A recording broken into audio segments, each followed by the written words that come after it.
It is Indiana in the Morning, presented by First Commonwealth Bank, and it's AM 1160 WCCS, 101.1 FM, 8:46 in the morning. It is 14 before 9 o'clock, and the Love Basket is ready to go once again. In the studio with me this morning, Joy Behr, Judy Kuzneski, Larry Vaughn. Let's talk about the Love Basket. Good morning, everybody.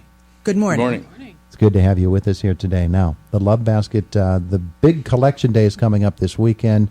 Joy, give us the logistics of everything. Certainly. Thank you so much for having us here this morning. The 2017 Church Drive is this upcoming weekend, July 22nd to 23rd, and we thought we'd have a Christmas in July in order to restock our shelves. Letters were sent to area churches to solicit donations. If churches haven't already organized, it may be too late for this weekend, but it's never too late for the Love Basket. Sure. We would indeed welcome individuals and these churches dropping off things on Sunday, either monetary or food donations. We collect all non-perishable food items, but this year we are especially in need of canned fruits, vegetables, meats, peanut butter, and cereal. Okay. And we'll be doing this collection at the Church of Christ, which is at 225 East Pike, between 1 and 3 on Sunday. Wonderful. So there you go. And if they can't make it between 1 and 3 on Sunday, you can make other arrangements. Absolutely. They can give me a call at 349-3787. Let's talk to Larry Vaughn a little bit. Larry, good morning. Good morning. How are you? Wonderful. It's good to have you in the studio with us here today. Love Basket is, I know, close to your heart, isn't it? Yes, my mother and father started it back in the mid-'70s. Wow. So we've been doing it for quite a few years. Yeah. Was it always formatted so that it would involve area churches?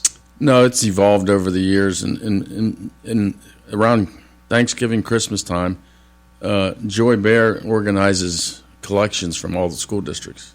So we collect the schools from the school districts, and then we distribute it through churches. Yeah. And that whole aspect of it is what is intriguing, to watch how churches and church families come together, and it really brings together the whole idea that churches are one big family the world over. It makes you feel good. And we also solicit cash donations, and we get donations from $5 up to $2,000. So, and it's just a letter campaign, and there are people that love to donate their money. And I'm sure, Joy, that could come this weekend, if a church hasn't had time to collect actual food items, they want to just take up a special collection, you'd be happy for that, too. Absolutely. That would be perfect, ideal, and we would certainly welcome that. Yeah. Judy, good morning. Good morning. It's good to have you with us, too. Get a little bit close to that microphone, if you would. You're the person at the warehouse. You're the one that makes it all go, huh? Yeah. There's an awful lot of volunteers. Yeah, well, let's talk about that aspect of it. We talked about the fact that this is a church-driven thing, and it just seems like the perfect mission field. It is, and in a lot of ways, volunteering, it becomes very simple whenever you see the rewards from it. After Christmas, anything that is not been distributed goes to the warehouse, and Church of Christ has very graciously given us some space there. And then it eventually gets shuffled over to St. Thomas More, and that's where we actually do distributions. Every Tuesday, typically between 10 and 11, the people that have called in can come in, and I have numerous volunteers that help pack on Monday, and they distribute on Tuesday, and then anytime anybody has a need that's out of the ordinary, we can accommodate those as well. Yeah. So we do. We have all kinds of help. We get students occasionally. We have parishioners from St. Thomas More. We have people from Church of Christ. We just have outside community people that occasionally say, I want to help. Yeah. So it's great. Larry, of course, when Mom and Dad began this effort, I'm sure that they were aware that there is a hunger problem here in Indiana County, and obviously that hasn't abated a bit. In fact, as we hear anytime we have someone from Human Services on or from ICAP on, the need just keeps escalating as the times go by, and right now, probably more than ever. Well, at Christmas, this last Christmas, we fed 1,600 people.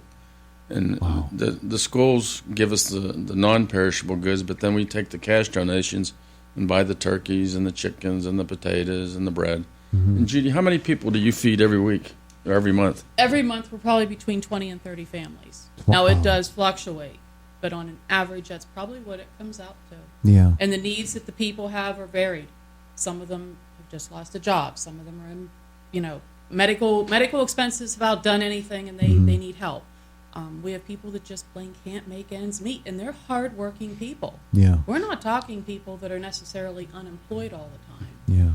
The need is out there. Yeah, and it's quite unfortunate. When you say that, we think of the elderly, and we think of families with children. Yes, and, they also need help. Yes. Those are most at risk. And those are the ones that, especially the kids when they go to school. We've heard this from school officials about students that their studies have fallen off and they can't pay attention. And the reason, and I remember a heartbreaking story a couple of years ago about a young student from Purchase Line whose academic performance was suffering badly, and they said, "I just can't focus because I'm so hungry. We don't have food at home." I mean, kids get sent home now with school packets so that they can eat on the weekend. That's how desperate the situation is. And that's how, or why, it is so good to see events like the Love Basket. It really is something that is vital for Indiana County. It just makes you feel good to help people, but the whole organization is all volunteers. There's no paid employees, nothing like that. It's all volunteers. Yeah. And if it wasn't for Judy and Joy gathering all those people together, it wouldn't be a success. Now, Joy, what's your church family?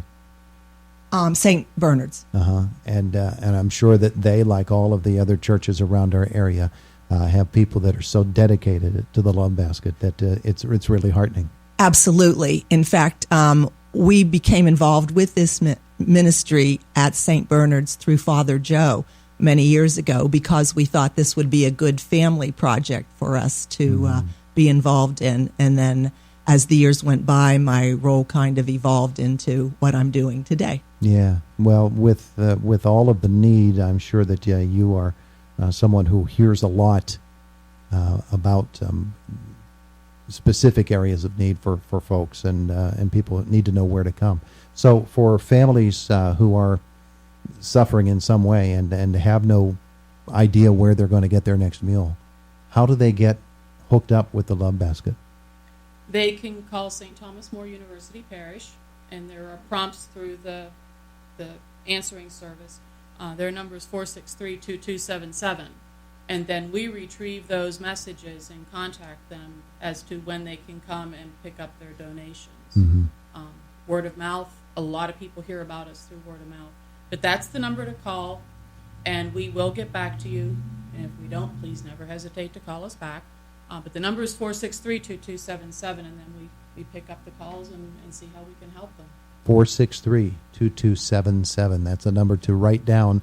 And let's reach out to those churches once more who do or maybe have not yet started having a food drive, that they can continue to do this, and not just for this weekend, although this weekend is the time that you're really focusing on.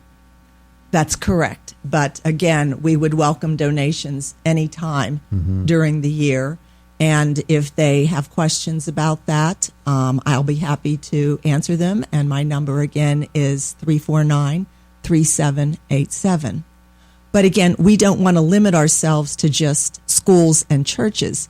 If there's a scout troop, a fraternal organization, or a business that's just looking for a way to lend a hand to the less fortunate of Indiana County, then please think Love Basket. Sure, there you go. Sunday between 1 and 3. Correct. Church of Christ on East Pike. That's right. Which is just off of Philadelphia Street when you get right down to it. Yes, and we'll have signs. Yeah, okay. There and you go. And cookies. Signs and cookies. Who can beat that? There you go. But for folks who, okay, maybe you haven't undertaken a food drive, you can do a monetary drive at church this coming Sunday. But, church families, they are in contact with each other. They can make a little phone chain, start it going, and maybe everybody in a church come together and say, hey, on Sunday, let's all bring canned goods. Let's all bring canned vegetables. Let's all bring fruit. Let's all bring peanut butter, whatever it happens to be. Let's just all bring non-perishable foods. And it doesn't take a whole lot of effort to get everything together, bring some plastic bags, throw them in there, and off you go. That's a great idea. There you go. Good plan. Okay, so for folks who want to make alternative arrangements, Joy? They can call again at 349-3787. Very good. and ask for me. Very good. We appreciate you all coming in to visit with us today, too. It's the Love Basket, and it is something that this community needs, and it's so wonderful to know that it's being done, and our area churches are so involved. It is Indiana in the Morning, presented as always by First Commonwealth Bank, here on AM 1160 WCCS and 101.1 FM.